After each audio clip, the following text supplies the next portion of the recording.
Ay, de! Stop in the name of love! Huwag mong ituloy ang paglakad! Baka mahulog ka sa kanal ng kapangitan! Ho? Pasensya na po, dadaan lang ako. Ho? Aba, kumakaho ka naman. Parang ang tanda-tanda ko na. Parang magkaedad lang naman tayo. Ay, pasensya na. Okay lang. Ano ka ba? I'm Bumpy, the fairy godbakla of this neighborhood. At ikaw, darling, ikaw ay isang diamante na natabunan lang ng uling. Sayang ang face. May igaganda pa yan. Promise, i-level up ko ang beauty mo to the ninth power.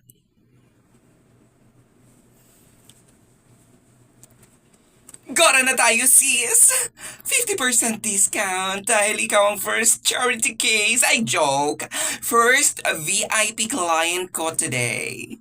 Gagawin nating ash blonde with honey highlights yung buhok mo. Tapos, soft layered cut para may bounce ang bawat takbang mo. Hindi na to buhok, te. Eto na ang bansa mo. At kailangan nating ideklara ang Independence Day mula sa pagiging lusyang. Sigurado ka bang bagay sa akin yan? Of course. Trust me. Kahit kailan ay hindi pa ako nagkamali sa mga beauty judgments ko. Pero bago natin simulan ang makeover mo, ano bang gusto mong ma-achieve? Anong nasa kaloob-looban mo? Gusto ko lang naman. Gusto ko maging sobrang ganda. Yung tipong ako na lang ang maging pinakamaganda sa mga mata ng asawa ko para hindi na siya tumingin sa iba.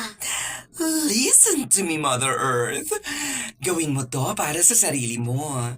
Ang tunay na ganda, hindi yan pain para makahuli ng isda. Ang ganda ay sandata. You are a queen, hindi option. Kung hindi niya nakikita ang halaga mo, siya ang may depekto sa mata. Hindi ikaw ang may depekto sa mukha. Kaya itaas ang noo. Dahil kapag tapos na kita, kahit ang mga anghel sa langit ay mapapawaw!